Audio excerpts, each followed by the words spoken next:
Welcome to the Gate 7 International Podcast, your official English source for all things Olympiacos FC and Greek football. The first day of training is when I realized, this is why they win the league every year.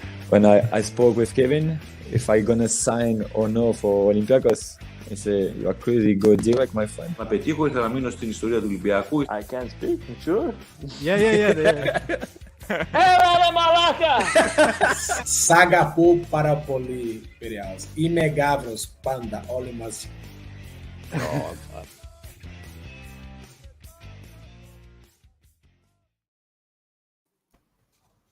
Welcome to another Gate 7 International podcast. I'm Costa, your co-host, joined by Lambro Sirmos.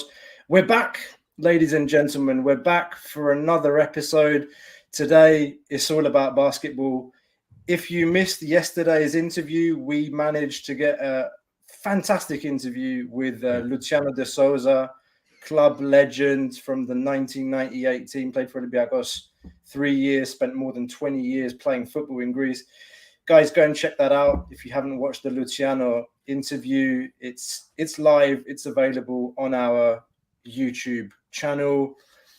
Today is about basketball. It's a big game tomorrow, the biggest until the next one.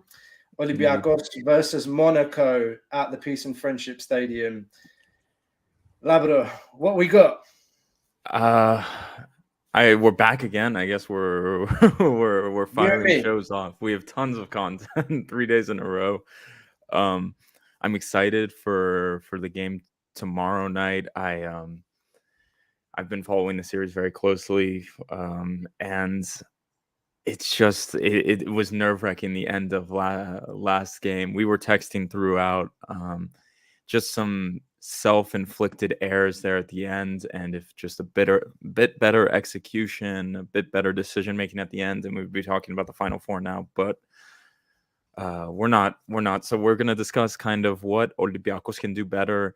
I'm really excited because one, Hassan Martin's going to be playing, is what I read. We can talk about it with everyone else, but I think he's a key. Jean-Charles, we can talk about that going in. I think he can't play in the rotation in high-end games, but we can talk about all of this. Tyler Dorsey, is he going to show up? Who knows? I'm excited to get into all of that. All right, lots to talk about. I'm not even going to pretend I'm a basketball expert, but we do have two basketball experts with us today. And I'm going to bring them right in. Manolis and Nikos. Nikos you will not be able to see him on the screen. Sorry, ladies. Good-looking guy. Unfortunately, you're not going to be able to see him. Manolis is been on the show already quite a few times already. Manoli, welcome back. Nico, I just before we get started, go and follow these guys on socials at Manolo77 on Twitter, at Red Emerald. Go and check out their profiles. Fantastic analysis, great content. They're part of the RedPointGuard group as well. RedPointGuard socials. Go and follow them. Welcome, guys.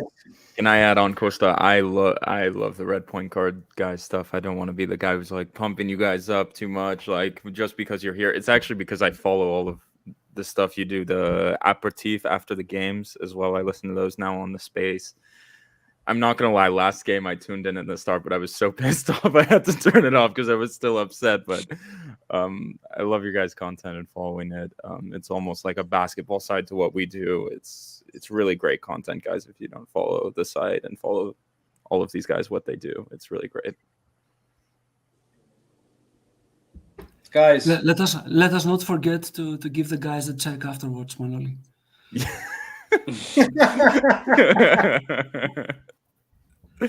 So thank you very much for getting us into the show. Of course, we would like to pay back the compliments and really say that we are admiring all of the good work that you're doing as well. I think what you're doing exactly is missing from the social media for Olympiacos fans, especially for people that are not living in Greece or are not speaking Greek.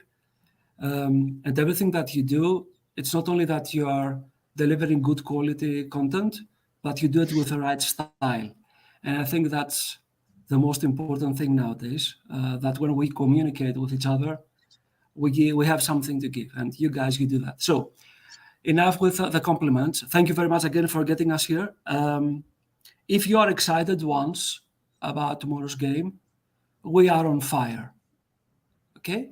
I mean, it's really difficult to explain to you how the whole group, the whole RedPointGuard is feeling right now, but the whole group of Olympiacos fans, we're really counting the moment, and the minutes and the seconds, and we just can't wait for the game to start. Most of the people in the blog, they have already got their tickets, so they're going to be in tomorrow. Those of us that were not living in Greece will have to watch the game, unfortunately, through streaming, and hopefully at the end we can all celebrate a great win. But we're very excited about this. It's something that we're waiting for the last 3 or 4 years. Manoli, I don't remember. Is it 2018 the last time that we had a chance to be in a playoff series? 2018 against Algiris, and the 2017 the last appearance in Final Four. 5 years is a big period for Olympiacos. Yeah, that's exactly right. I remember the Zalgiris series really well. It was a bit painful. It was almost, from the first game, you were almost, this team isn't good enough to take the step, and the series progressed. They dominated, yes. Yeah. But I would say this series is completely different. I'm not a basketball expert. I'll say I played basketball. I'm decently tall, so that makes sense. My feet are terrible. I'm terrible at football. I don't know if I've mentioned this on the podcast. I'm terrible. I'm like 190. You have not, Labra. I have not. I'm 190 centimeters. I'm not Papa Boussise here. I can't control the ball. Even he can't control the ball. So I played basketball when I'm younger, so I really have a soft spot for Olympiacos basketball. And my takeaway from watching the games is Olympiacos is the better team here, but the individual talents at moments has taken Monaco over the edge. Dwayne Bacon, his mid-range shooting has been really good. Mike James has had a few off games, but I think they have strong talent. But it seems like we have the stronger core. We just need to put it together and eliminate individual mistakes. I don't know what you guys all think, but that's my takeaway going into the last game. Let me just, before we really get into tomorrow's game, I want to ask Nico, Nico, did you expect us to do as well as we have done to reach the playoffs? I mean, that was the objective at the beginning of the year, is to build a team and get to the playoffs. Did you expect us to do this well, to be playing this well? How are you feeling about the season and what we've achieved? Well, I will not lie. I was not expecting to be what we end up being during the season.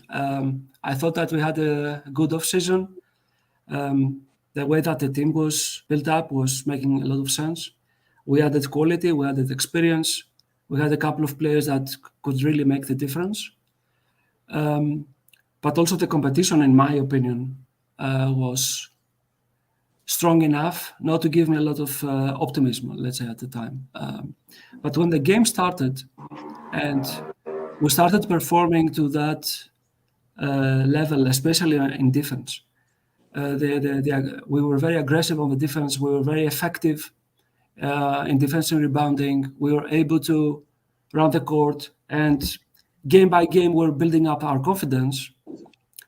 I start believing in the team that, okay, we are at least a team that is going to be, let's say, in the playoff. And of course, when we had this unfortunate situation with the invasion of Russia to Ukraine, and they made the decision to remove the Russian teams, obviously there were 3 teams that were direct competitors to us for the top 8. So from this point onwards, I was convinced we will be in the playoff. But getting, the home court advantage and ending up being second, no, I would never believe that. So I think that's my belief, let's say my strong belief that the team is capable to achieve great things, was built up step by step.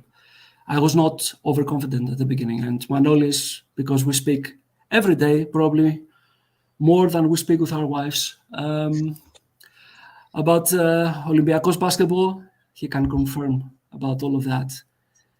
Crazy start of the season and what we were exchanging as messages, the two of us, and the rest of the group, of course. Please carry that on. Like Manoli, tell us more. We are always trying to have some optimism, but the truth is that the previous seasons, Olympiacos did not meet up to the expectations. And so, let's say, for good luck, we were somehow more pessimistic at the beginning of this season. To tell you the truth, I expected Olympiacos to qualify for the playoffs because the squad had remained with not so many changes for the second straight year. The key players were the same, like Lukas, Vezenkov, Makisic, and the squad was strengthened with some really good players who had EuroLeague experience, like Wokapa, Fall, and Dorsey, as we had discussed also previous season. So I think that Olympiacos was playoff material, the roster. But as Nick said, throughout the season, the team improved in all areas of the game. After many years, I can recall, as we said, from the season 2016-17 that qualified last time the Final Four, it was a two-way team which could deliver also in offense and defense. We hadn't seen that the previous 2-3 years. So this improvement eventually led to the team being very hard and very tough for the other teams to beat. We could see that Olympiacos, even at bad nights offensively, he could give hard time to almost every opponent. And this is always a very important element for a team to succeed in European basketball. But we can say that the team exceeded expectations by reaching the second position of the table. And okay, I can say about the eliminations of the Russian teams, but I believe that Olympiacos would have the home court advantage in any occasion. I don't think that maybe CSKA would be in the top 4, but I'm not sure that Unix could have the same results with a tough schedule as well. So Olympiacos had a very good regular season, and let's hope that also playoff will finish with some sweet taste. Amen. Yeah. It was a special regular season because we don't have to forget that we should not forget that the last couple of years, due to COVID, many teams have been affected, from players being out for a period of time. Then the trainings were not completed. Then they had to change schedule, change flights. It's not like a straightforward type of regular season that we have used to have in the past. And on top of that, we were having like a really new team in a way, because we should never forget that the team of the last 10 years was Spanoulis team. Yeah. And this year, it is the first time that we really tried to build up something without the legend of Olympiacos in basketball. So I think that everybody played a significant role into covering, this gap. And at some point, it was the team performance that was getting us the result. I mean, there are games that you could see players like Larentzakis or Wokap or Livios and Charles really contributing and being the critical factor in the games. And of course, we have the big star, which is Kostas Lukas, and we have the veteran leadership from Printezis and from Papa-Nikolaou, and everything is very, very important. But it is the team. It's all about the team. This year, we are losing or we're winning as a team. There's no savior like Spanoulis, because in the past we had some games that we could lose, but Kelbil was there. It was impossible to lose with this guy. You give him the ball, sidestep, chlats. That's it. It was impossible to lose with this guy. It was his skill and it was his talent, and how critical he was in the key moments. This year is different. It's very much different. But that's the question: is who do you put the ball? Who do you give the ball at the end? For the last play? And I think you have a couple of players you could do that in this team. Slukas obviously comes to mind, and you would hope Tyler Dorsey as well. Tyler Dorsey really hasn't been in this series to come to today. Let's talk about Monaco. Let's talk about the series. Tyler Dorsey hasn't shown up yet. It's game 5 tomorrow. I really hope he does show up. How have you guys felt about the series? I mean, did you think it would come down to game 5? Are you disappointed that we haven't shut it out earlier, or even, I don't know, swept it? I don't know what your expectations were. What are your takes in terms of positives and negatives, and how this has played out? Manoli, I start with you. Considering the great form of Monaco the last few months, and the fact that it had consecutive wins, I don't think that it's something very strange to have the qualification in 5 games. Olympiacos clearly dominated in the first game, but was outscored in the second game in a performance that everything went wrong. The team had too many turnovers. Monaco was the only game in the series that shoot very well from behind the arc. But we saw that our team bounced back in Monaco. It had some good performances in both games, controlling the tempo and trying to build momentum in both games, and having some 2 double-digit margin also in both games. The good thing is that the team returned the series to Peace and Friendship Stadium, which is very important. We see that even the hot favorite of Barcelona is having a tough time against Bayern, so we can take nothing for granted in a playoff series. Now, to continue from what you said, I believe and I hope also that both Dorsey and McKissick will be the X factors of Game 5. The team needs mostly their offensive presence. From Dorsey, his mid and long range shooting without extreme shot selection.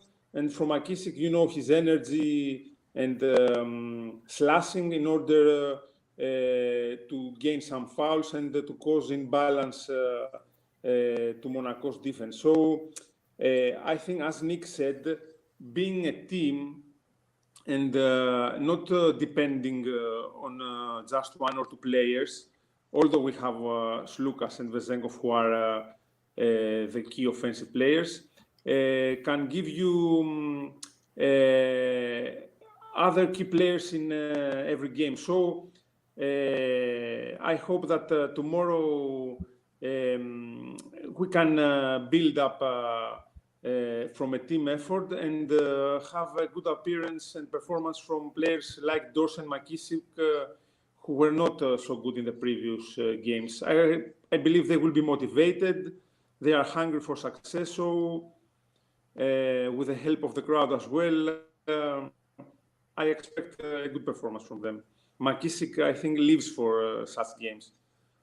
Can we not just get Monaco to wear green shirts tomorrow, and then McKissick? Yeah, that would be a very good idea for getting McKissick up and running from the. Or just like, I don't know, like give him some contact lenses or something that makes him see everything green, and just get him out on the court and say, "Okay, go attack." Like, yeah, I don't know what's happened to him, but there's Labro.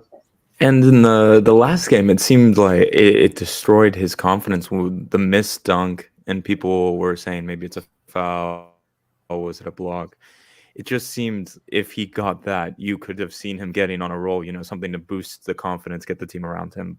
But then he missed that dunk, and again, it didn't seem like he was getting in rhythm. And then, if I remember correctly, he rode on the bench for most of the rest of the game. So I think my biggest question going into this game is you're going into crunch time. Hopefully we don't have to go into a close game at the end. But what is the lineup Coach Bartzokas will choose to go with going into the final minutes, going into the key moments of the game? I'm not sure which 5 he would go with. I'm wondering what you guys think is now seeing Monaco for 4 games. What would be, what do they say, the killer lineup, the death lineup for Olympiacos if it's win or go home? What would you guys like to see? I think it's one way, the lineup that you say. You need World Cup in the backcourt for his defense and also for his offensive firepower in this series. He can also score and pass the ball. He's our top assist man in this series. Of course, you need Lucas. Papanikolaou is our top defender in the wings, and I don't know if we will see him against James or Bacon, but he's important. And of course, in the front line, the players are, let's say, picking itself. Not so many. So Vezenkov and Fall are more than important to this team. Let's hope that we will not have any foul trouble and they will be able to compete until the end. But that's what happened in the last game when they got into foul trouble in the third quarter, and Walkup had to come off and then foul shortly afterwards. And I think that we were at that point plus 11 in the third quarter. We'd done a nice little, 8-0 or whatever, and got ahead. And then those 2 guys came off, and it all just kind of fell apart. And the question is, like, do you guys think that Bartzokas could have done something differently in terms of trying to, have more defensive impact? And I mean, obviously Hassan Martin wasn't available, but there's a lot has been said about Larezagis. He had a very good start to the season, then he kind of tailed off. Some people said that he, all of a sudden he thought that he was a great player and he wasn't giving as much effort. Like, what do you guys think he could have done differently in the third quarter to react and try and fill those holes? Specifically for the fourth game, I think it's a game that it was all about the details. Let's say in the last play that they have, we play an excellent defense, and Bacon is making this incredible shot. Okay, I mean, he loses the shot, we get the rebound, we are already in the Final Four, right? On the other hand, we need to consider that the regular season basketball with a playoff basketball is much more different. And in this specific matchup that we have with Monaco is a very aggressive, athletic, younger team than us. We are not having the best of the matchup in some of the positions. And from the beginning of the year, we're playing with, let's say, a rotation which is like up to 8 players. So we could not expect that in a playoff game 5 or 4, you suddenly see a rotation going to 10 players or 11 players. Of course, you can get a couple of minutes, depending on the game circumstances, but you have to live and die with those that they got you there. So in this game 5, like Barzoka said, I think what's going to happen is both teams are getting a guidance, but it's all about the big players. It's all about character. It's all about not making too many mistakes, protecting the ball, and really hustle for every single ball opportunity. You should not let them believe that they have a chance. It's a mental game, yeah? So the crowd needs to play a role. The players need to do what they have to do. For example, concentrate and not missing too many free throws, because that was a problem the last couple of games. Yeah, exactly, Costa. And it's going to be like a lot of battles on one-on-one, I think. World Cup with Mike James. Whoever has the role to match up Donta Hall when Fall is not in, that is going to be critical in my opinion. And of course, the efficiency from the three-point shot will definitely play a role. It always plays a role in such a big game. So I don't think we're going to see a roller coaster like we see in game 4. If a team gets like a big difference of plus 10, 12 points, the pressure for the other team is going to be too much to handle. That's what I think. That's a really interesting take. I'm going to read just a few comments that have come in. Labro, I think this one's for you, from Manos. Good evening.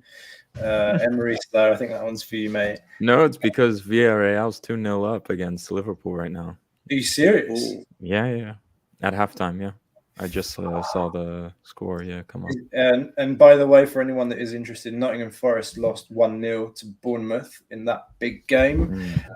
Side note, I digress. Just talking about, we did start talking about the bigs in this game, and there is a question mark about Hassan Martin, like, and whether or not he's playing tomorrow. Guys, I don't know. I've heard reports that he's fit.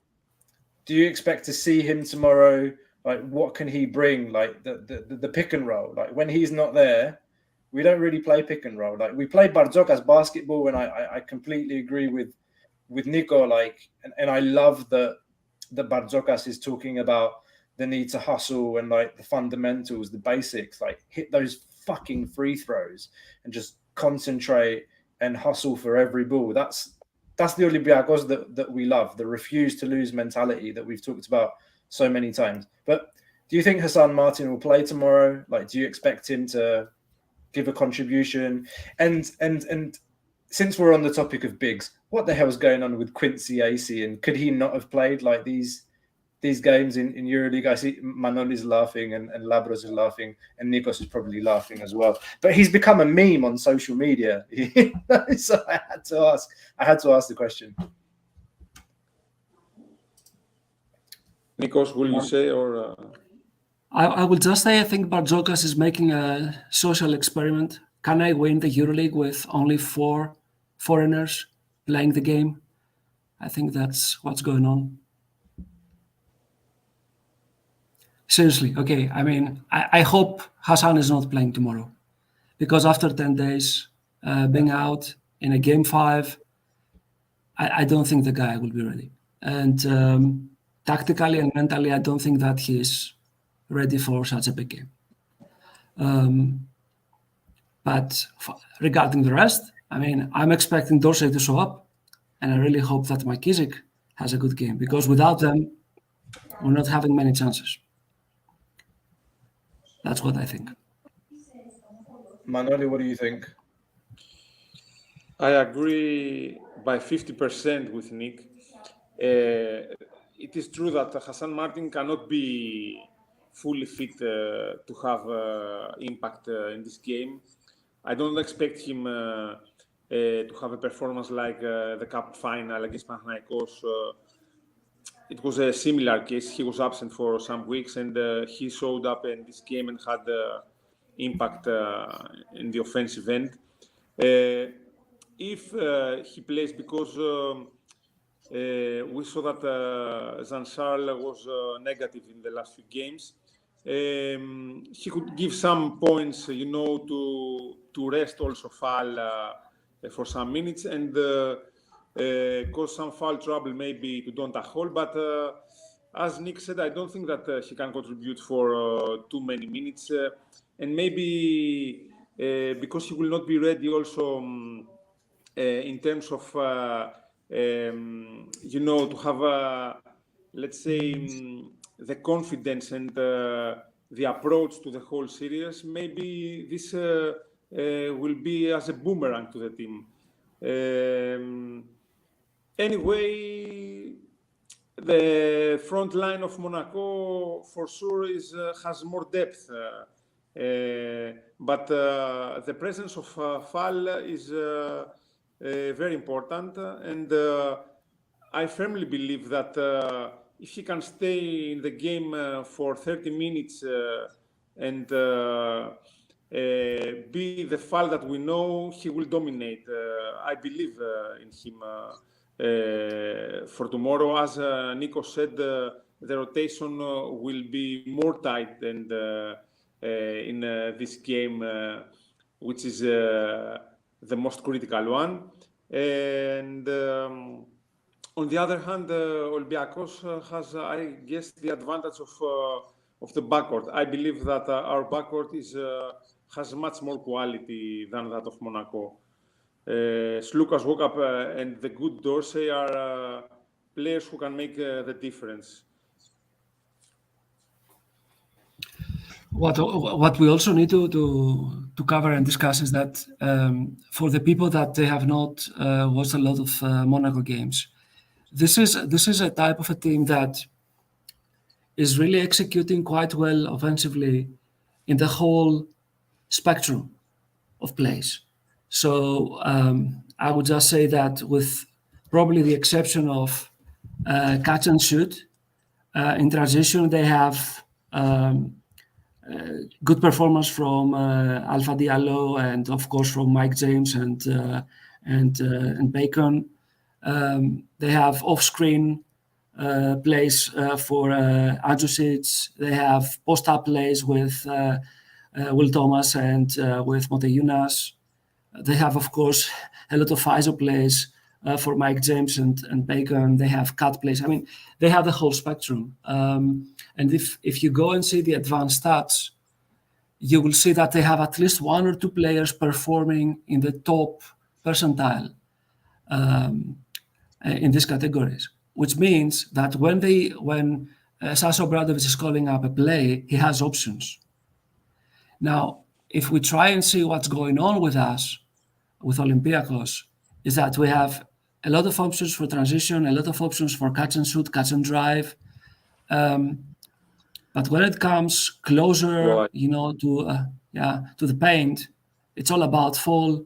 And if Prindezis is in a good form for one last dance, who knows? But we're not. I don't think that we're having like the whole spectrum like Monaco has. And people just look at the two teams and they say Olympiacos is like a powerhouse, 3 times EuroLeague winner, and Monaco, who is Monaco? But guys, when we are in game 5, and each one of those players, they see that as an opportunity to shine. It's all about who wants it more. Yeah. And of course, we need really the crowd to make the difference tomorrow. We need to somehow make them feel that this is a very, very difficult environment for them. We have to do it. Otherwise, if it goes like the other 4 games, in my opinion, they have equal chances, like us. It's a very good team. I said it since before the draw. This was the team that I did not want to play. I absolutely did not want to play Monaco. I don't care if they finished 8th. I think statistically they had the best win-loss ratio the second half of the season. Since Obradovic came in, like they start to play a bit of defense as well.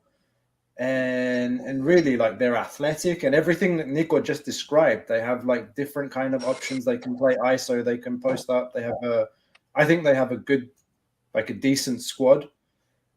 Different options in terms of the bigs. So really, I did not want to play these guys. But there is a question that keeps coming up in the chat, and we've talked about how physical this game will be, or how it needs to be physical. We need to hustle for every ball. And one of our friends, Kostas Papadimitriou, I'm not going to read the whole comment, but he's asking about the refs. And I know this has been a point in the Greek media as well. Since we learned La Monica is going to be the referee. He's the only referee I know in the EuroLeague, La Monica. But everyone knows La Monica. Okay, you can be very brief with this if you want. I don't really like talking about referees, but do you think tomorrow is going to be an issue with refereeing? Manoli, maybe you want to take that one. I don't think that the referees will play such a major role to the series. Also in Game 5 in Peace and Friendship Stadium. EuroLeague basketball is a physical game by definition. So you see also in other series like Barcelona against Bayern that the referees are letting hard time to both defense. I think that Olympiacos is a defense-oriented team. If the referees can accept and let the hostile game to be on court, I think we have a better chance. I don't think that Monaco is a more hustling team, as our friend Costa said, than our team. We had, I think, the second best defensive rating of the competition in regular season. We are a hard team, so I think that letting the hard defense and not calling so easy fouls is an advantage for us. Of course, this means that they have the same criteria in both ends. I believe that if the game goes to defense, then we have a better chance than Monaco. I think that, let's say, a 75-point margin offensive performance for Monaco is a good ratio for us. If we keep them, I mean, below 75 points. Let's see. The refs is always, you know, it's a problem when you lose, and it's something that you don't want to talk about when you win. Okay. So no, I don't want to talk about it anymore, guys. Like about the refs, we go in there and we talked about the crowd, and there's a quote I want to read. This has been everywhere on socials today. It's Pero Antic. Of course, player that played for us, won the EuroLeague with Olympiacos. There's this quote going around, and he's talking about the pressure of playing at in Piraeus at the Peace and Friendship Stadium. And there's been a lot of talk again in the media about this, whether the pressure is going to be too much for the team. Papanikolaou addressed this today in the media day. He was saying that, of course, like we don't feel pressure. Like we have to give to the fans, and we have to feed off of their energy. So, of course, that's Kostas Papanikolaou speaking. I don't know about some of the other players on the squad, but I want to read Pero Antic's quote because I really love this.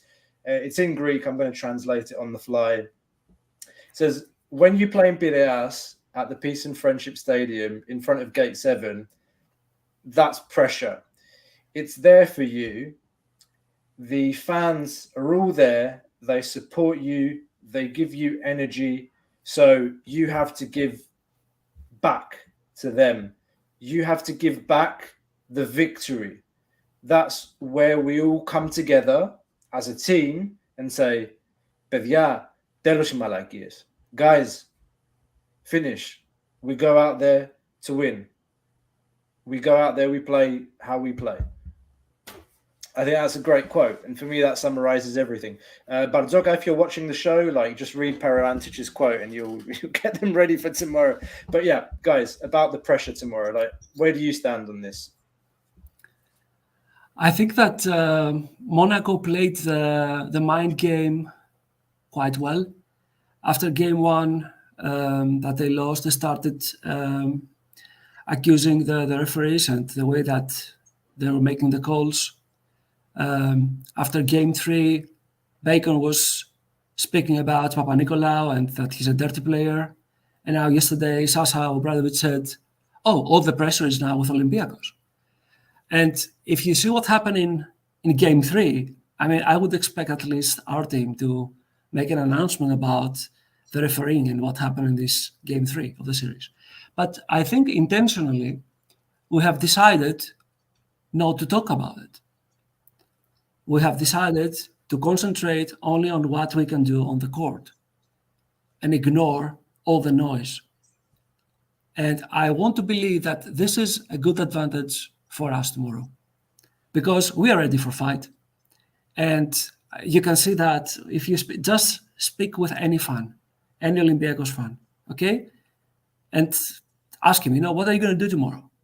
And either he will say, I'm going to be in, or he will say, I wasn't able to get a ticket and I can't wait. I can't wait for the game. And this whole atmosphere is influencing the players, the coaching staff, everybody. So this is going to be a very difficult night for them. For us, of course, but it's going to be a very difficult night for them. This is like Olympiacos on fire. So if they are better, they are welcome to come and show us what they can do. But I think that Olympiacos is ready for that. He's ready for fight. Very interesting. Yeah, they're too busy talking and we're busy preparing for the game and speaking on the court. So I hope we see that tomorrow. We all do. We all do. Labro, any other questions? Like there are some. Do you have something? There are a few things. No, I'm just thinking as we're talking about this, about Monaco and the team. And I remember, I can't believe I didn't say this.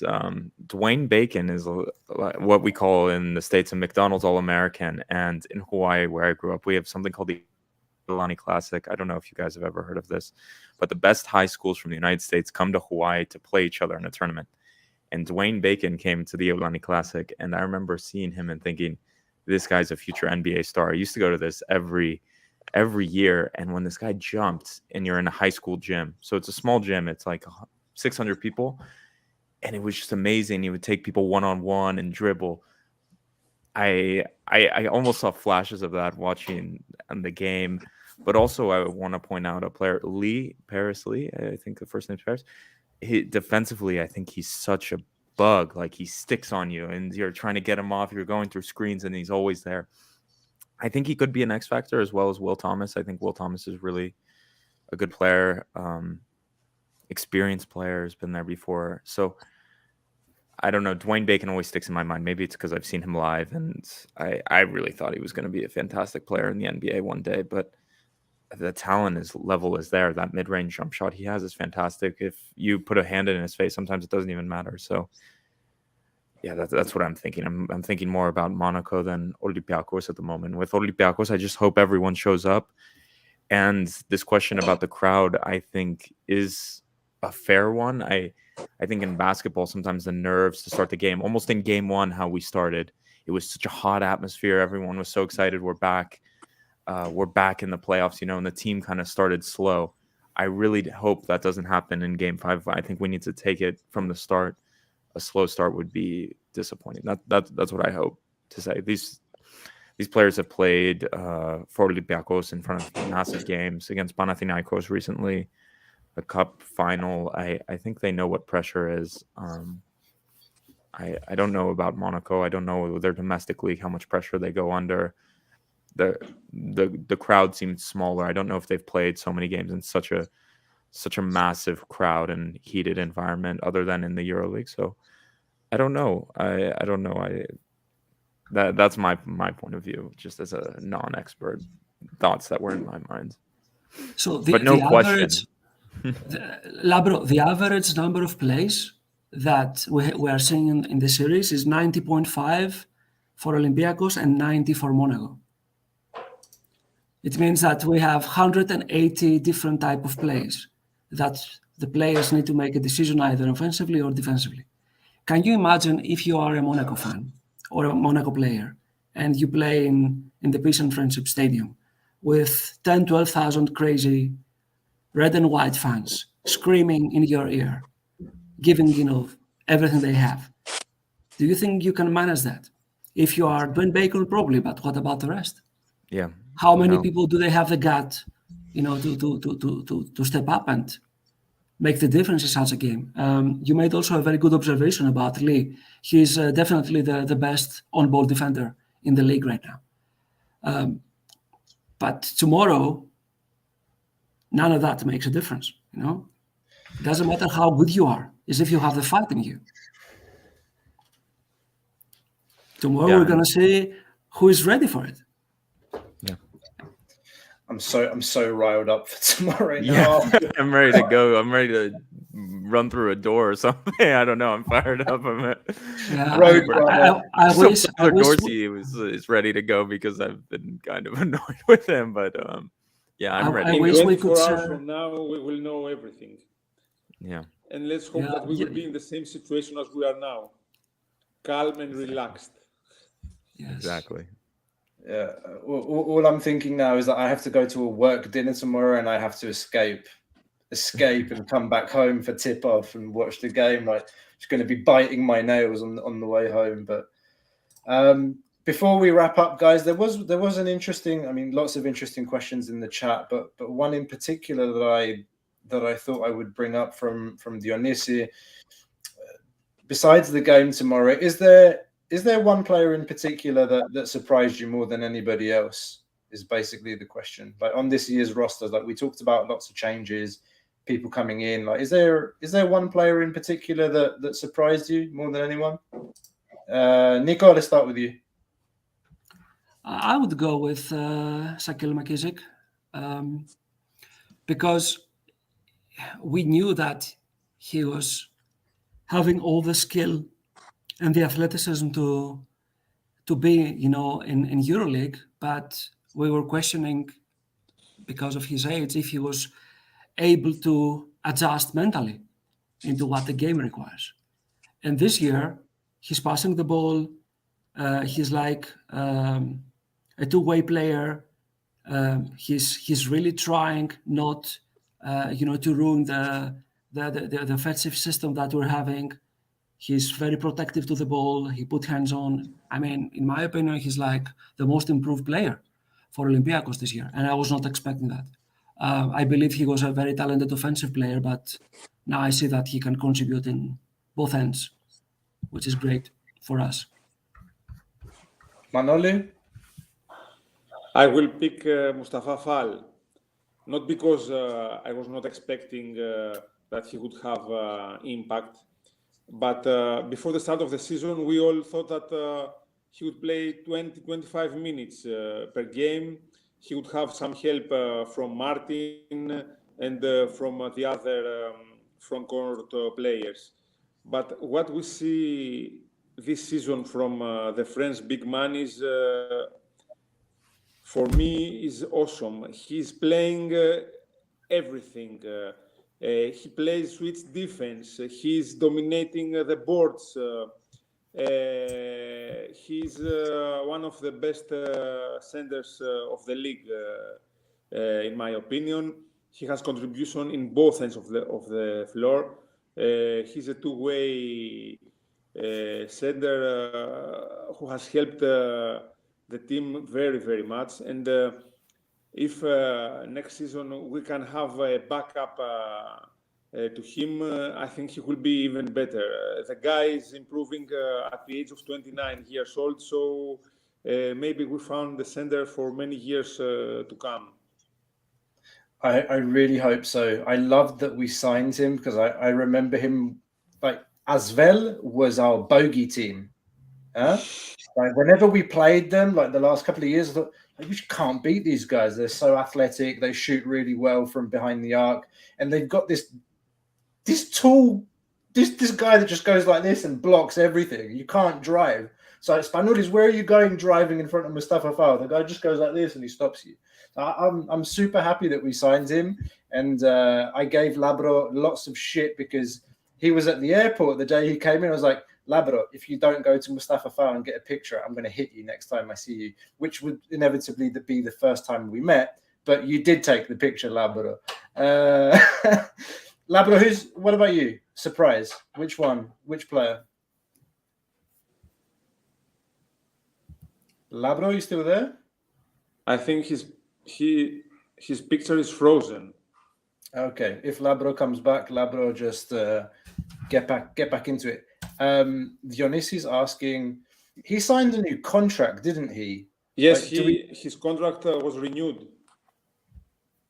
That's excellent news. Like, and is it until 2025? Can either of you confirm that? I'm not sure about that. Yeah. Maybe there are team options. Yes, it is. It is. He extended for 2 more years. He had contract until the end of the year. Yeah. So I think it's like this is the first year that he did that, right? So he had 2 years. Yes, 2025. That's correct. With NBA out option, as George. Yes. Exactly. Thank you, George. I mean, yeah, that might happen. I mean, he has been absolutely fantastic. Manos Pero Antic interview required. I would love to do that. We'll give it a try. We'll give it a try, man. I'd love to talk to Pero. Nico, you got something? I think that if we finally qualify tomorrow and we go to the Final Four and you decide to go to Belgrade, probably you'll have your chance over there because Pero is going to be on stands, together with the rest of the guys. And I know that probably you are not able to go for personal reasons. Yeah? No, yeah, sorry. Okay. You know what? There's a lot of things I say no to in the beginning, but honestly, step by step.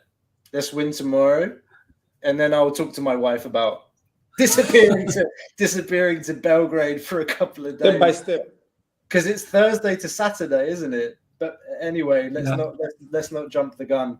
Dionys is saying the only player who hasn't renewed, sadly, is Dorsey. You know what, Dionys? If he turns up tomorrow and drops 25 points or whatever, then I don't care. I just want Dorsey to turn up tomorrow. If he renews his contract or not, I actually don't care right now. I just want him to turn up tomorrow, because I think if he turns up tomorrow, all our attacking options, like him in particular, I think we have more chances of winning this ball game tomorrow. Labro, you're back. That student resident Wi-Fi sucks. I'm just I'm not at the usual spot, but anyway, Manoli took it from my mouth. And then you started bringing up Mustafa Fall. You took all the words out of my mouth. I don't know if you mentioned it while I was gone, but his feet are incredible for a guy of his size and weight. It's incredible. His footwork is just great, and keeping up with guys on the pick and roll, playing good defense out on the perimeter for someone of his size and weight is incredible. So for me, it was Mustafa Fall because I saw the clips. I saw how he was doing for Asvel, but I didn't think, as Manoli said, he would be that level of center that Olympiacos is now relying so heavily on for its defense. So that was my answer. I don't know what yours was, Costa, but it was great meeting him at the airport too. He's super nice guy. He's super soft spoken too, for, when you see a huge guy, 7 foot, how many ever kilos he is, and he's like, hello, how are you? I'm happy to be here. He spoke like this, like he's so soft and so nice. He's like, and I said something like bienvenue Athènes or something like that in French, my limited French, and he was like, monsieur, like so nice, like what a gentleman. Did you get a monsieur as well? Yeah, it's so nice. I was like, I'm 23 years old, but I'll take the monsieur, so just incredibly nice guy, but also just incredible player. Yeah. Shall we shortly for me to answer that question? Walk up for me. I mean, I knew he was really, really top defender, and I remember he hurt us. I think it was last season where he made that steal on Slukas, and he won that game away from home, and that everything went downhill after that. We talked before that game, didn't we, Manoli? But no, just like I love Thomas Walkup. I love his passion on defense. It's just like he belongs in this team. Like he belongs. Walkup was born to play for Olympiacos. Exactly, he's just like born to play for this club.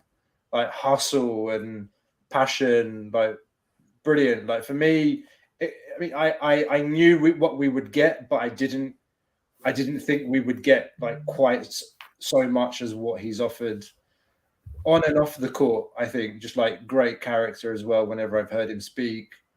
So that's my pick. Okay, guys, we're running up to an hour. I know it's late in Greece as well. We can end on predictions. Like I guess, Nico, you said you think it's going to be one of those games where whoever gets 10 or 12 points ahead is going to win it, and the pressure is going to get to the other team. Give us your last words, kind of prediction for tomorrow. I'll start with Nico. It's a difficult question to answer because typically my answer is always we'll lose. This is what I always say. Exactly.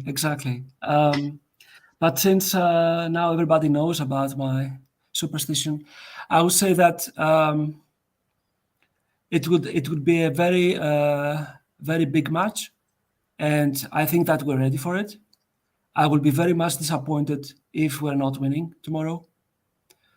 But at the same time, I have to accept the fact that they have given us a very tough series, Monaco. I cannot ignore that they are a very, very good team. But I think the chances are with us. I don't know if it's like 51% or 60% or 70%. I don't know. I think that we have the home court advantage, and that should make the difference. Or at least this is what I'm hoping. Manoli? You don't have to say if we're going to win or lose, just like, thoughts about the game. If you want to, you can, though. I will tell you the precise score. Now, to be serious, we must be proud for this team. Its progress from the last years is very big. Olympiacos this season managed to play nice basketball and also bring results. Of course, if we combine this with qualification to Final Four, will be something to remember for many years. I believe in the mental toughness for this group of guys. I believe that they will be hungry tomorrow. The pressure, as Coach Barzoka said, will be on our side. It will force us to play better. So I believe, and it's not only my hope, that we will win with a margin from 5 to 10 points. All right.